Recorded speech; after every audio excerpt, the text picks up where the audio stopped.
Welcome back. It divides people more than Marmite. Foie gras, the pâté-like delicacy, is produced by the force feeding of ducks and geese. And though widely condemned, it's widely consumed, not only in its heartland of France, but here in Britain too. The campaign to stop its sale is attracting growing support, not least from some celebrities. This week, Sir Roger Moore, not perhaps a stranger to the high life, renewed an attack on one of the country's most prestigious stores for stocking the products. Christian Age's report does contain some disturbing images. It's over 20 years since Roger Moore was James Bond, but he's reactivating his licence to kill. In his sights, this, foie gras, the delicacy made from the livers of specially fattened geese. On today's foie gras farms, ducks and geese are denied their every desire. Here they are abused in ways that would be illegal if they were cats or dogs. His long-running campaign began with this video. In London this week, it was clear that his condemnation of how the food is produced is more bitter than ever. And every 3 or 4 hours, they come with this big pipe and they force feed the duck or the goose. And they shove this thing, they break the beaks, they pierce the collar, the neck of the poor creature. And this is so that this corn mash they feed, so that the liver swells. And it's, well, it's called foie gras, which is fatty liver, which is a diseased liver. And it strikes me that the idea of eating something that is diseased is absolutely ridiculous. But when you think of the way it's produced, then it's vile.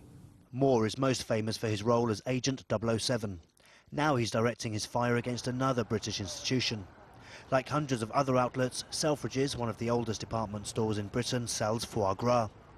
Its argument, its customers expect the best. But that doesn't impress Moore, and he's written to the chairman to tell him so.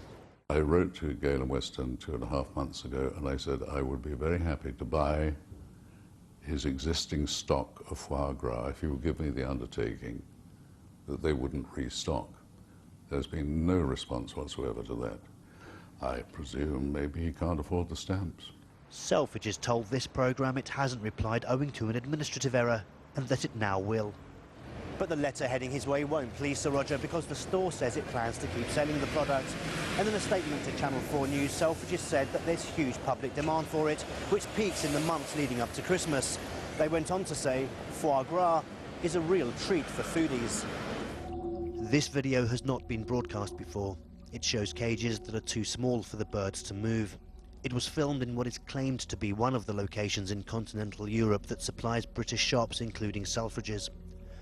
Selfridges have not seen this film, but told this programme if there's any evidence of illegality, they will investigate. At most, these cages contravene Council of Europe guidelines, but they don't break any European laws. The manufacture of foie gras is illegal in Britain, but trade rules mean the government can't ban the sale of imported foie gras. But with none of the 3 main parties saying they'll fight to get a ban, even Britain's most famous spy may not be enough to force a change in the law.